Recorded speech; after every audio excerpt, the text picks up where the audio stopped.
Let's do it. Tired of seeing your 401k drop in value? Yes, sir. It's time to take control of your investments. That's what I'm talking about! Payne Nation. And now, here's a man who can show you how. Charles Payne.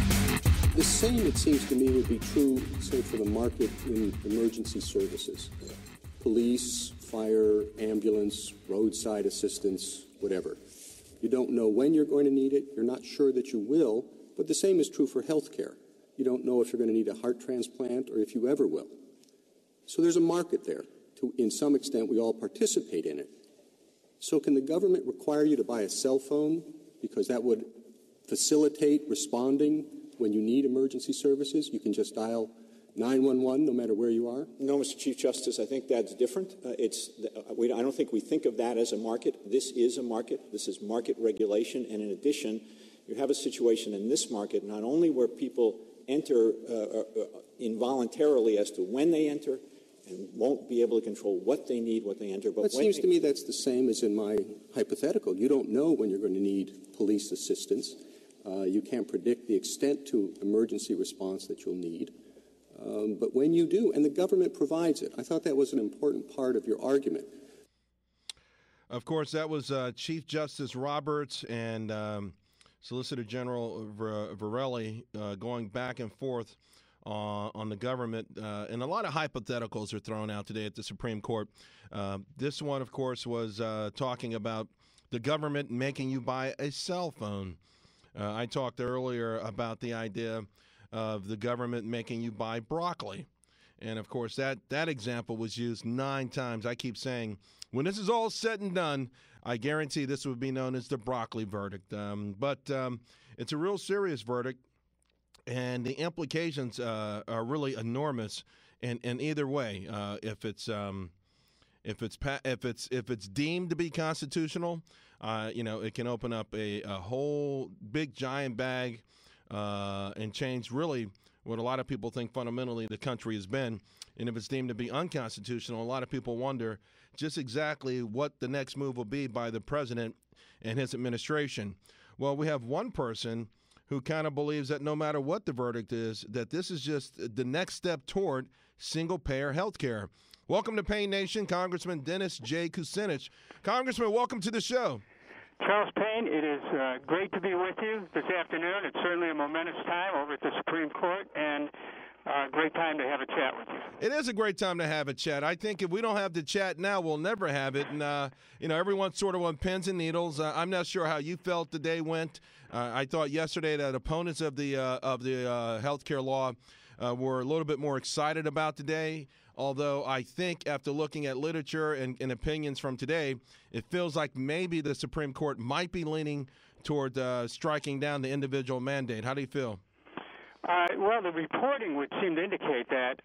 And what I've said, as you recounted moments ago, that I think that the country, paradoxically, is going to be set on the path of single payer.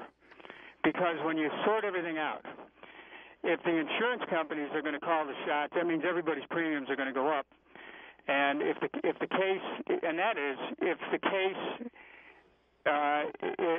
administration prevails, everybody's insurance policies are still going to go up. If the case is turned down and the law is struck down, then you're looking at a condition where there's no path forward except to go for single payer, because we'll have a situation where you have 50 million people without health care, that people won't have access, won't be able to afford it.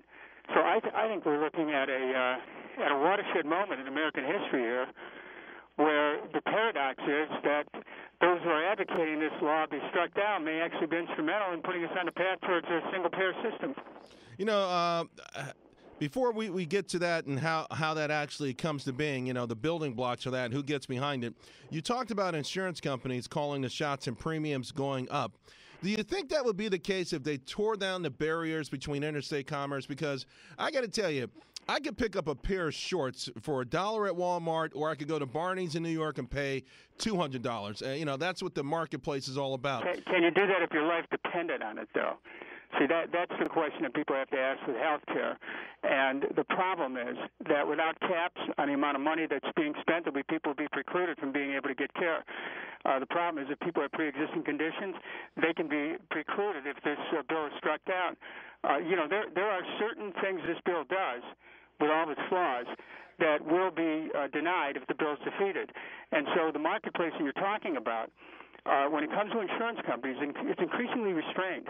Insurance companies are uniformly raising their rates. The Standard & Poor's 500 is seeing, for insurance companies, the health index is outperforming the rest of the 500. That is since the Affordable Care Act went into place. So these insurance companies, they make money not providing health care. That's how they make money.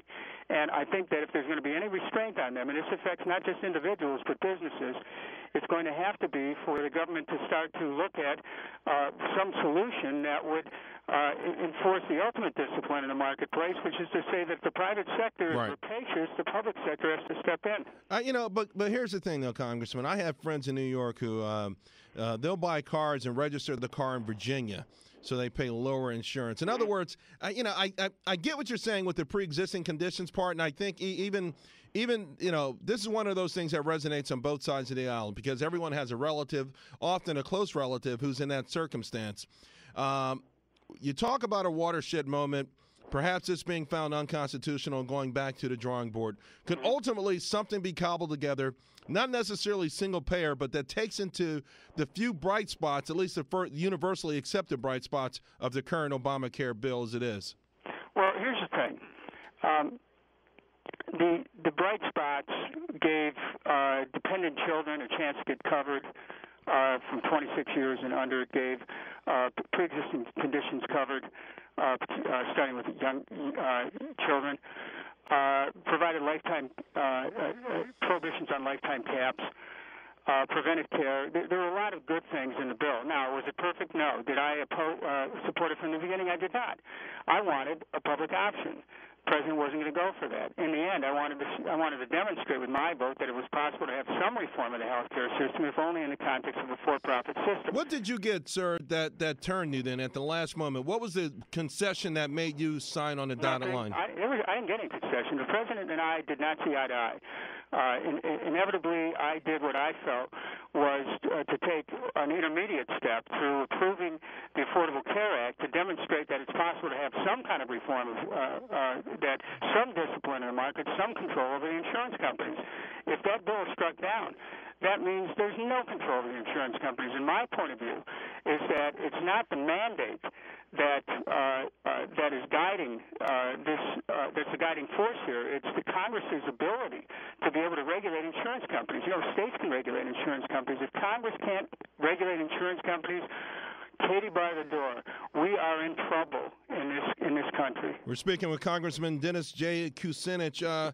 What's wrong with states controlling insurance companies? Nothing. I mean, are we bleeding into the states' rights issues as well? Because it feels like Congress has lost a lot of power in the last few years, and that individual states have lost a lot of their power in the last few years as well. Well, healthcare is not simply a state matter. I mean, the insurance companies are multi-state, they're regional.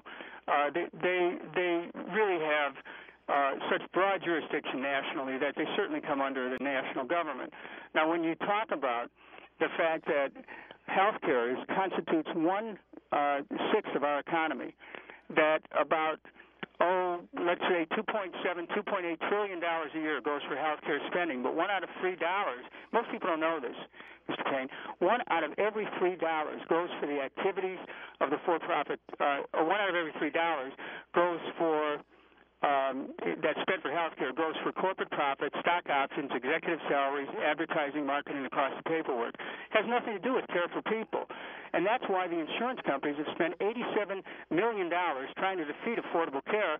Look, I don't like reform only within the context of a for-profit system. It has its limitations. I understand why people are upset, but at the same time, the insurance companies are really going to call the shots here if this bill goes down, and that, I think, inevitably will lead to a push, from the grassroots up to say, look, we can't afford health care anymore, and we have to have a national health care system just like every other industrialized democracy. On your website and the piece that you put out today, you say Congress has shown an appetite for single payer, and now you're establishing a scenario where it'll get a sort of a grassroots push.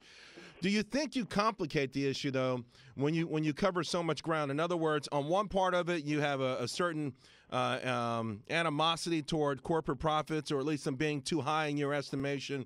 On the other hand, it's a federal right rather than a state's right. And on the other hand, I mean, there are a lot of moving pieces. Do you think there's a way? Let's tease them apart very quickly. The first one. I'm not opposed to profit. What I am opposed to is health insurance companies have the ability to restrict access. They have the ability to put limitations on the kind of service that people have. They can drive rates through the roof to where businesses can't afford it, individuals can't afford it. Health care for profit, I think, compromises the health care of the American people. I see health care as a basic right. So that's, if health care is a basic right, then you have to take a different direction. If it is based on ability to pay, that's the model that we've had in this country, and more people are being excluded. That's why you've had 50 million people. The next issue is how can it be afforded? Right now, health care is becoming increasingly not affordable because $1 out of every $3 goes for the activity of the for-profit system. And finally, the question is, how do you cover the interests of the American people here? And I think that business and the general population alike are finding that the only way that we can really make sure that everyone's taken care of in this country and everyone has access to health care is to expand Medicare. Make it Medicare for all. Doesn't matter, what your age is. Right. Everyone's covered. When it's all said and done, if it is found to be, unconstitutional, the individual mandate, and this whole thing falls apart, will you feel that 1 year when the Democrats had it all, well, they could have put anything they wanted into the place, but they spent a lot of time amongst themselves with this sort of stuff, with this health care thing, that they wasted an amazing opportunity to push forward some other parts of the agenda? Yes. Of course. I mean, look, I'm not an apologist for the Democratic Party. I happen to be a Democrat, but, our party has missed a number of opportunities. One of the things we could still recover and that I would push for and have pushed for and that have fought successfully and committed to get through is to protect the states' rights to start their own health care program. Well, private insurance companies, operate multi-state bases. States do have, I believe, an inherent right to be able to cover the health care of their people. Vermont's looking at that right now very seriously. California's been looking at it. Other states are experimenting. But the Democratic Party had the initiative. We had the initiative to create a jobs program. We didn't do what we should have done. We had the initiative to take a different direction in health care and go with a public option. We didn't do it. We had the initiative to be able to get out of Iraq and Afghanistan back in 2006 when we took over control of the Congress.